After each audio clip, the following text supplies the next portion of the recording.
और आपको बताएंगे कि क्या गिरफ्तार होंगे केजरीवाल, क्यों ये सवाल उठ रहा है और कितने बजे दिल्ली के मुखिया अरविंद केजरीवाल की ईडी के सामने पेशी है।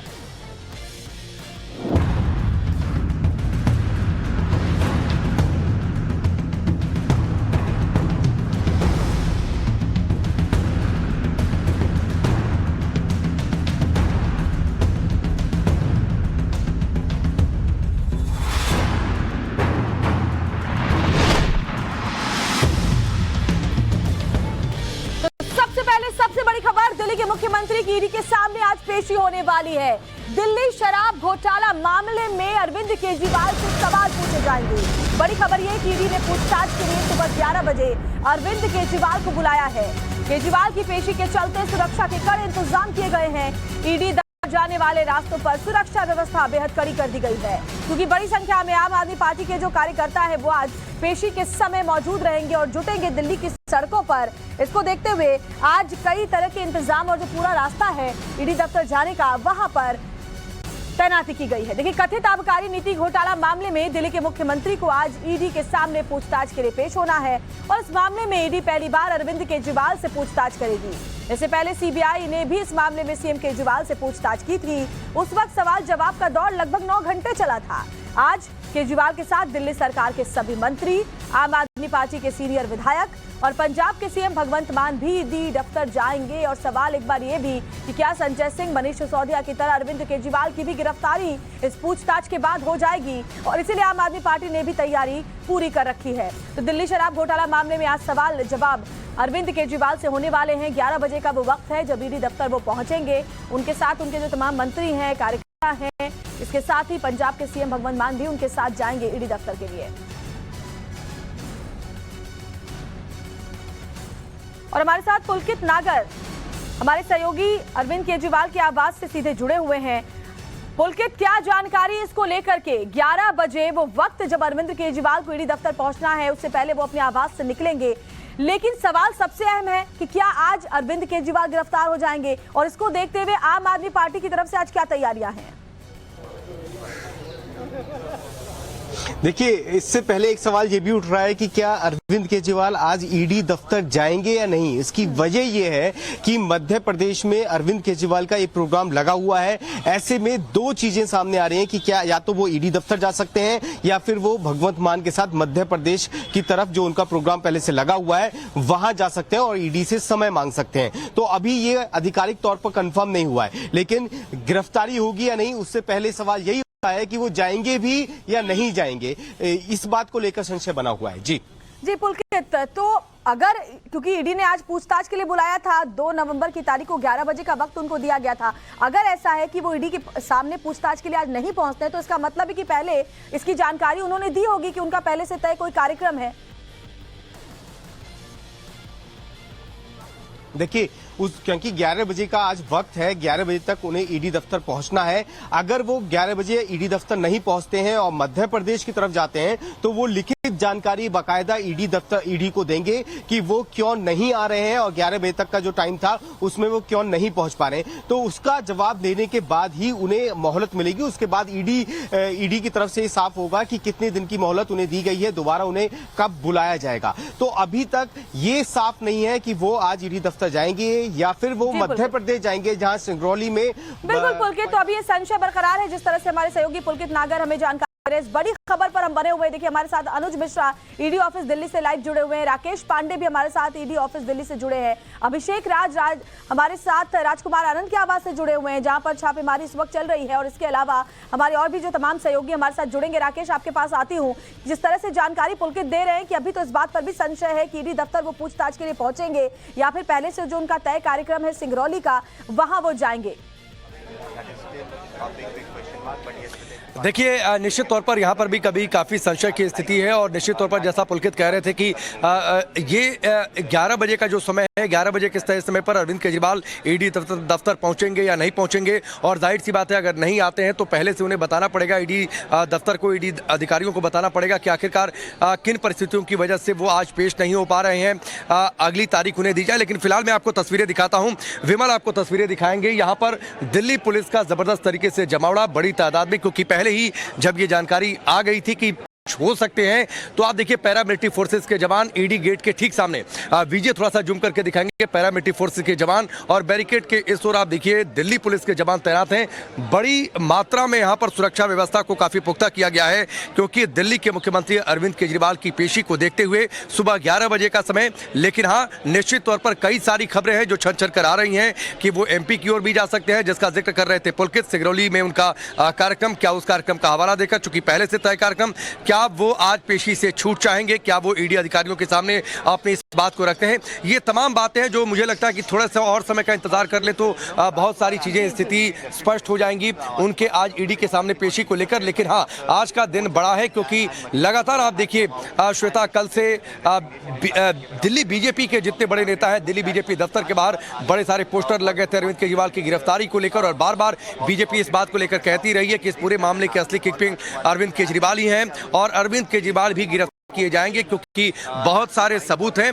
और खास तौर पर मनीष सिसोदिया की जो बेल अर्जी खारिज हुई, जिसमें 338 करोड़ आपके पास अनुज मिश्रा का भी रुख कर लेते हैं। अनुज, तो सबसे अहम सवाल है कि जिस तरह से हमने देखा संजय सिंह हो या फिर हो मनीष सिसोदिया, तमाम जो दिल्ली सरकार के मंत्री रहे हैं इस वक्त जेल की सलाखों के पीछे हैं। ऐसे में सबसे अहम सवाल यह है कि क्या आज अरविंद केजरीवाल की भी गिरफ्तारी हो सकती है पूछताछ के बाद?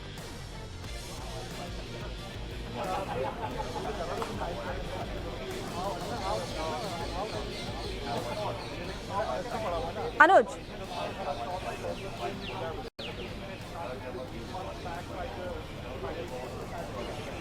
तो अनुज को शायद हमारी आवाज नहीं मिल पा रही, एक बार फिर से उनके पास चलेंगे। अनुज, क्या आप सुन पा रहे हैं मुझको?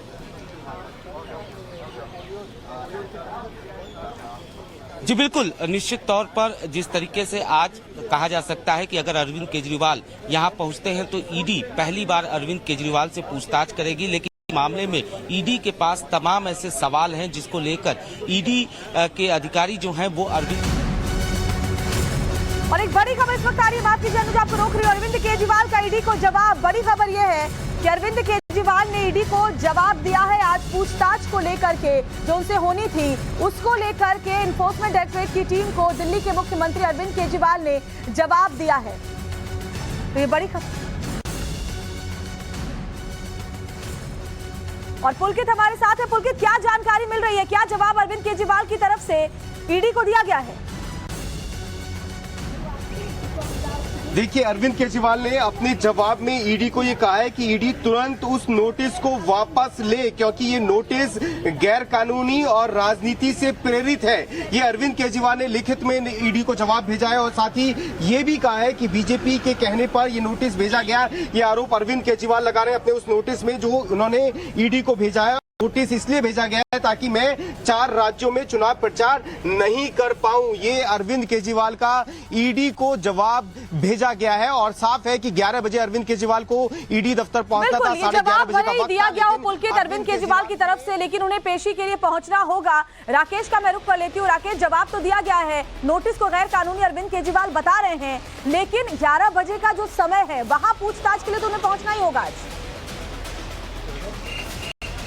निश्चित तौर पर श्वेता, और देखिए इन सब बातों का आज के दिन में कोई मायने नहीं है। मनीष सिसोदिया की गिरफ्तारी से पहले, संजय सिंह की गिरफ्तारी से पहले लगातार आम आदमी पार्टी की ओर से यही बातें होती रही हैं कि ये सब कुछ गैर कानूनी है, किसी तरीके का कोई घोटाला नहीं है। बार बार यही कहा गया है कि बीजेपी के इशारे पर, केंद्र सरकार के इशारे पर आम आदमी पार्टी को बर्बाद करने की कोशिश हो रही है, आम आदमी पार्टी के नेताओं को परेशान किया जा रहा है। तो इस जवाब में कुछ भी नया नहीं है, जिसमें अरविंद केजरीवाल की ओर से यह कहा गया कि ये नोटिस गैर कानूनी है, राजनीति से प्रेरित है। पहले से आम आदमी पार्टी ये बात कहती रही है, बीजेपी के कहने पर नोटिस भेजा गया। ये अगर अरविंद केजरीवाल के जवाब में आता है जो ईडी को भेजा गया है, तो यह भी बार बार कहा गया है आम आदमी पार्टी की ओर से कि यह जानबूझकर एक षड्यंत्र है। आम आदमी पार्टी के खिलाफ नोटिस इसलिए भेजा गया ताकि मैं 4 राज्यों में चुनाव प्रचार ना कर पाऊं। ये अगले पॉइंटर पर नजर डालें तो ये भी, इसमें भी कुछ नया नहीं है, क्योंकि बार बार यह कहा गया है कि बीजेपी के खिलाफ सभी एकजुट हो गए हैं, इसलिए बीजेपी डर गई है, इसलिए बार बार नोटिस, इसलिए बार बार पूछताछ की बात, और ईडी तुरंत नोटिस वापस ले ले। जाएंगे। तो इसमें इस बात को कहने की क्या जरूरत है? आज 11 बजे का समय है, आपको ईडी के सामने पेश होना है। इस तरीके के जवाब का कोई मतलब नहीं है। बेहतर होता कि ईडी दफ्तर आए 11 बजे का सकते हैं, क्योंकि विधानसभा चुनाव होने वाले, तो एक तरह से पॉलिटिकल माइलेज लेने की कोशिश राकेश ये नजर आती है अरविंद केजरीवाल की। और इस केजरीवाल ने राजनीतिक चाल इसको कह सकते हैं चली है, क्योंकि इस बात का हवाला दे रहे हैं कि जानबूझकर ये सियासत से प्रेरित होकर उन्हें नोटिस भेजा गया। अनुज, आप अपनी बात पूरी करें, आप जानकारी देते हैं वहां पर क्या हलचल है और क्या तैयारियां दिख रही हैं? जी देखिए, जहां तक यहाँ की हलचल की बात की जाए तो तस्वीरों में आप साफ तौर पे देख सकते हैं कि किस तरीके से यहाँ पर बाकायदा दिल्ली पुलिस के जवान, पैरामिलिट्री फोर्स के जवानों की तैनाती की गई है, क्योंकि अरविंद केजरीवाल की तरफ से अभी तक ईडी को कोई भी ऑफिशियल जो स्टेटमेंट है वो नहीं सामने आया है कि वो आ रहे हैं या नहीं आ रहे हैं। और यही वजह है कि फिलहाल यहाँ पर तैयारियां पूरी है। जाहिर तौर पर अगर बात किया जाए अरविंद केजरीवाल की, तो ईडी के जो अधिकारी हैं उनका साफ तौर पे ये कहना है कि जो सम्मन अरविंद केजरीवाल को भेजा गया है उसके पीछे एक आधार है। आधार क्या है? विजय नायर का स्टेटमेंट। आधार क्या है? सी अरविंद का स्टेटमेंट। इतना ही नहीं, राघव मगुंटा का स्टेटमेंट। ये तमाम ऐसी चीजें हैं जो कहीं न कहीं इस तरफ साफ तौर पे इशारा करती है कि किस तरीके से जो ये पॉलिसी बनाई गई, जिस तरीके से सी अरविंद ने अपने बयान में साफ तौर पे ये कहा कि अचानक मार्च महीने में उन्हें अरविंद केजरीवाल के घर पर मनीष सिसोदिया बुलाते हैं और एक डॉक्यूमेंट्स देते हैं जिसमें साफ तौर पर पहली बार उन्हें ये पता चलता है कि जो होलसेल का कारोबार है शराब से जुड़ा हुआ, वो निजी कंपनियों को दिया जा रहा है। यानी इसकी चर्चा इससे पहले उनका साफ तौर पे अपने स्टेटमेंट में था कि इससे पहले इसकी चर्चा कह रहे हैं आप, और इस बात का कोई मतलब नहीं है। सीधे सीधे पॉलिटिकल माइलेज लेने की कोशिश अरविंद केजरीवाल की तरफ से की जा रही है, क्योंकि पहले ही इस मामले में उनके जो कई मंत्री हैं वो जेल के अंदर है। और ऐसे में देखना होगा जब पहुंचते हैं तो आज सवालों के जवाब देने उनको पड़ते हैं और उसके बाद क्या एक्शन ईडी की तरफ से लिया जाता है। लेकिन इस बीच एक बड़ी खबर बता रहे हैं, दिल्ली के एक और मंत्री पर ईडी का शिकंजा कसा है। राजकुमार आनंद के घर पहुंची ईडी की टीम। दरअसल राजकुमार आनंद के 9 ठिकानों पर छापेमारी जारी है और एक साथ मंत्री के 9 ठिकानों पर ईडी की टीम पहुंची है। केजरीवाल सरकार में समाज कल्याण मंत्री हैं आनंद, और इसीलिए अभी देखिए खबर ये कि एक साथ 9 ठिकाने ऐसे हैं जहां पर इन्फोर्समेंट डायरेक्टोरेट की टीम पहुंची है छापेमारी करने के लिए। तो कैसे दिल्ली सरकार के जो तमाम मंत्री हैं, देखिए कई ऐसे चेहरे सामने आ चुके हैं जिन पर पहले से ही शिकंजा कस चुका है, और अब एक और मंत्री पर ईडी का शिकंजा कसा है। राजकुमार आनंद के घर ईडी की टीम पहुंची है। केजरीवाल सरकार में समाज कल्याण मंत्री हैं आनंद, और ऐसे में उनके 9 ठिकानों पर एक साथ पहुंचे। अभिषेक राज हमारे साथ दरअसल जुड़े हुए हैं, उनका रुख कर लेते हैं। अभिषेक, क्या वहां से अपडेट इस वक्त मिल रहा है? बताया जा रहा है कि एक साथ 9 ऐसे ठिकाने हैं राजकुमार आनंद के जहां पर ईडी की टीम पहुंची है छापेमारी करने के लिए। देखिए बिल्कुल 9 से अधिक वो ठिकाने हैं राजकुमार आनंद जहां पे अभी मौजूद हैं। देखिए दिल्ली का उनका सरकारी आवास है जहां मौजूद है। ये देखिए राजकुमार आनंद समाज कल्याण, श्रम रोजगार, अनुसूचित जाति कल्याण मंत्री, और इन्हीं के घर पे अभी ईडी की रेड चल रही है। सुबह तड़के 7 बजे के आसपास ईडी के जो अधिकारी हैं वो पहुंचे थे पैरामिलिट्री फोर्सेस के साथ, और उसके बाद अंदर जो ताबड़तोड़ रेड की कार्रवाई है वो अभी चल रही है। लगभग 2 से अधिक घंटे का वक्त बीत चुका है और अभी भी अंदर जो कार्रवाई है ईडी की वो चल रही है, रेड चल रही है। और ये पूरा मामला जो है वो बताया जा रहा है कि एक मनी लॉन्ड्रिंग का मामला है, कस्टम से जुड़ा हुआ मामला है। हवालों के जरिए जो पैसा है उसका ट्रांजैक्शन किया गया था इलीगल तरीके से, और इसी मामले को लेकर जो ईडी की टीम है वो अलग अलग ठिकानों पर पहुंची है, जिसमें एक ठिकाना जो है वो यहां पे राजकुमार आनंद जो कि दिल्ली सरकार के समाज कल्याण मंत्री है और एक कद्दावर मंत्री है। यह भी बताया जाता है कि केजरीवाल साहब के बहुत करीबी मंत्रियों में से रहे हैं और कैबिनेट पर अच्छी खासी इनकी पकड़ भी है। और ये भी राजकुमार आनंद के घर के अंदर अभी जो मंत्री है वो खुद मौजूद है अंदर, और यही कारण है कि जब सुबह 7 बजे तड़के ईडी की टीम पहुंची थी उसके बाद अंदर जो रेड की कार्रवाई है वो शुरू हो गई, और अभी 2 घंटे से अधिक वक्त बीत चुका है और अंदर ईडी की टीम पहुंची है, कार्रवाई जारी है। बाहर की अगर तस्वीरें देखेंगे तो पैरामिलिट्री की फोर्स जो है इनके घर के बाहर तैनात किया गया है ताकि किसी भी तरीके से यहां कानून व्यवस्था की स्थिति खराब ना हो, और जो पूरी की पूरी रेड है, जो कार्रवाई चल रही है, उसी में किसी भी तरीके से बाधा उत्पन्न ना हो। और अंदर जाहिर तौर पर आज सबसे मुश्किल भरा दिन है और इसीलिए सबसे बड़ी कवरेज टाइम्स नाउ और भारत दिखा रहा है। राकेश पांडे साथ जुड़े हुए हैं ग्राउंड जीरो से, उनके पास चलेंगे। अनुज बने हुए, अभिषेक राज जानकारी दे रहे हैं, पुलकित नागर भी जुड़े हुए हैं। फिलहाल आप सभी का बहुत बहुत शुक्रिया। आगे भी आपके जरिए अपडेट हम पहुंचाएंगे, क्योंकि 11 बजे का वो वक्त है जब अरविंद केजरीवाल ईडी दफ्तर पहुंचेंगे पूछताछ में शामिल होने के लिए।